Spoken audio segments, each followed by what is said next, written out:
안녕하세요. 엔지니어 TV입니다. 테슬라 사이버트럭에서 배터리를 분리하여 분석을 하고 있습니다. 케미스트리, 양극재, 음극재 조성 등이 밝혀지고 있는데요. 일단 실리콘이 들어가 있는 것으로 파악되었습니다. 내용 알아보겠습니다. 멀로 라이브에서 사이버트럭을 분해했죠. 한 달도 넘은 것 같은데요. 이제 배터리를 분해하고 있습니다. 이거 하기 전에 배터리가 필요한 곳에 일부 전달하여 분리한 4680 배터리를 여러 곳에서 분석하기 시작했습니다. 사실 테슬라에서 알려주면 좋은데요.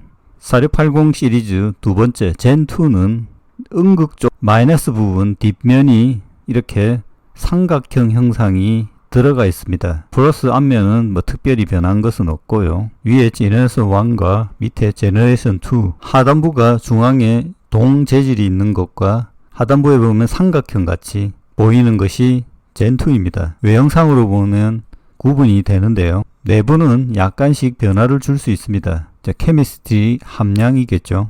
일반적인 레거시 배터리 기업들은 케미스트리 변경에 상당히 신중하게 접근합니다. 근데 테슬라는 좀 다를 것이라고 보는데요. 이게 어떤 영향을 미칠 것인지 현재 진행 중입니다. 4680 제너레이션 2 분해 사진들입니다. 양극, 음극, 캡 부분들이죠. 동박, 탭이 모여져 있는 부분이 보이죠. 그리고 뚜껑, 커버 부분에 이게 용접이 되어서 동박에 살점이 붙어 있는 겁니다. 이 동박이 모여진 것도 살짝 누르면 여기가 동박의 탭 부분들이 똑같이 열리는 형상을 나타냅니다. 그게 동영상이 있었는데 다시 찾지를 못했습니다. 이건 제너레이션 1, 젠1 분해도입니다. 젠2와 차이점은 중간에 동판 플레이트가 들어가 있죠. 이게 없어지고 뚜껑의 모든 기능이 합쳐졌습니다. 이 부분은 용접이 잘 안 돼서 개선된 것으로 봅니다. 여기 상단에 용접 라인들이 보이죠. 이건 레이저 용접입니다. 조립 공정이 핵심 기술 공정으로 분량이 많이 나옵니다.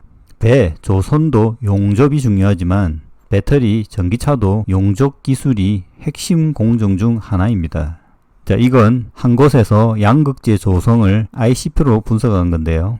ICP 분석은 ppm 100만 분의 1 단위로 분석할 수 있고 금속 함유량 분석의 일반적인 방법입니다. 양극재는 니켈, 코발트, 망간, 알루미늄이 퍼센트 단위로 들어있기 때문에 ICP 분석을 하면 오차가 크지 않습니다. 젠1은 81대 12대 6대 1로 니켈 81% NCMA였는데요. 젠2에서는 니켈, 코발트, 망간, 알루미늄이 82대 11대 5대 3입니다. 젠1에 비해 니켈과 알루미늄은 증가하고 코발트는 약간 감소했습니다. 현재 서서히 니켈 함량을 높이고 있는데요. 이건 양극재 기업들도 같이 대응하는 것이겠죠. 하지만 소재는 변경이 많으면 계속 검증을 해야 해서 항상 테스트 받는 기분이라 일이 많아질 겁니다. 젠1 시절 분석 자료를 보면 니켈 81.6%, 알루미늄이 측정이 안 되었습니다. 일단 NCM 811에서 NCMA 81%로 양극재 업그레이드가 진행 중입니다. 그리고 에너드 음극재 EDX 분석 결과입니다. 이 분석은 오차가 큰 방식인데요. 원래 조성을 알아야 정확하게 분석이 됩니다. 어떻든 SI, 실리콘이 0.14%가 나왔습니다. 상당히 적죠. 1% 이상은 들어가야 의미가 있다고 보는데 여기 분석 위치는 극판 표면입니다. 전극 내부 분석은 없고요. 음극 이중 코팅일 경우 내부에는 실리콘이 없을 수도 있습니다. 여기 분석으로는 나노 실리콘을 도핑한 천연 흑연으로 음극이 구성되어 있다라고 판단합니다. 어떻든 실리콘 음극재를 사용했다는 것이고 향후 첨가율을 계속 늘릴 것으로 판단합니다. 1%, 2%, 3% 이런 식으로요. 실리콘을 첨가하는, 도핑하는 방법이 다양한 것으로 알려져 있습니다. 이런 방법, LG엔솔의 이 그림 많이 소개드렸죠. 이번 테슬라 샘플에서 1%도 안 나온 것은 용량 개선보다는 고속 충전을 위한 것인지 아니면 일단 테스트로 넣어본 것인지 아직 에너지 밀도 및 주행거리 개선 결과들이 나와야 정확한 판단이 되겠습니다. 이번 테슬라 사례로 보면 현재 음극 쪽 전극 공정에 많은 변화가 있다는 증거입니다. 이건 한국 기업들도 마찬가지라고 봅니다.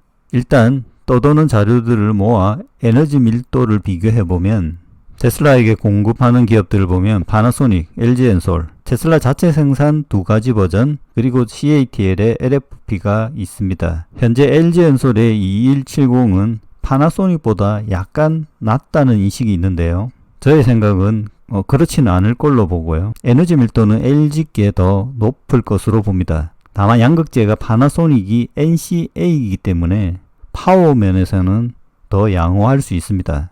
양극재 특성상. 그리고 이번에 LG엔솔이 2170을 개선하고 있죠. 파나소닉도 LG도 양극재, 음극재 함량을 현재 조정하고 있습니다. 근데 테슬라와 비교하려고 하면 같은 4680으로 비교해야겠죠. 현재 2170이 278까지 에너지 밀도를 구현하는 것으로 알려져 있는데요. 자, 4680으로 어떤 기업이 280에 가까운 결과를 보여줄까요? 자, 향후 기대해 보겠습니다. 그리고 이번 자료에 건식, 전극, 소재들도 나왔습니다. 우측으로부터 음극재 흑연 파우더 상태, 그 다음 바인더를 넣어서 페이스트로 만든 것, 페이스트 상태는 찰흙 같은 상태죠. 그리고 이것을 이용해서 필름으로 만든 형태입니다. 이 필름으로 만들고 나서 동박에 붙이게 됩니다. 이 세 가지 상태로 분석이 되어서 결과는 정확하다는 것이죠. 여기 보면 에노드 파우더에는 흑연 바인더, 테프론 PTFE, PVDF가 섞여 있습니다. 그리고 실리콘을 사용했는데 도전제가 없다는 의견이 있는데요. 그리고 천연 흑연을 사용했다. 테슬라는 음극에 인조 흑연 함량이 높습니다. 자, 연구자들 의견으로 인조 흑연에는 도전제 사용량을 높여야 한다는 것이다. 이건 여러 조건이 있어서 단정하기는 어렵습니다. 이번 젠2 음극을 분석하면 천연 흑연을 사용한 흔적이 높다는 것입니다. 자, 이런 변화는 최신 음극 전극에서 많이 적용되는 조건인데요. 음극에 실리콘을 증량하게 되면 SWCNT 가격이 높기 때문에 CNT 도전제를 많이 넣기 어렵습니다. 자, 현재 흑연과 실리콘 전극 조합으로 답을 찾으려는 여러 기술 동향이 있다라는 겁니다. 그리고 건식 전극을 양극에도 적용한다는 내용들이 있는데요. 테슬라 경우에는 이건 아직 아니라고 봅니다. 일단 LG엔솔 양극 전극을 사는 결정을 한 것을 보면 수율에 자신이 없는 것이고, 특히 문제는 음극 건식 전극의 수율도 낮다는 겁니다. 공정 수율 개선이 안 되면 첫째 외부 제작, 그 다음 문제 공정을 집중 개선해야 합니다. 현재 순서로는 양극 건식 전극을 가장 나중에 해야 하며, 혹시 지금도 양극 건식 전극에 집착하고 있다면 테슬라의 배터리 생산은 이것도 저것도 안 될 겁니다. 최근 인원을 줄인 걸로 보면 안 되는 공정은 외주화하고 되는 공정만 남긴 것으로 봅니다. 일단 현재로는 양극, 건식 전극은 크게 기대하지 말기 바랍니다. 마치겠습니다.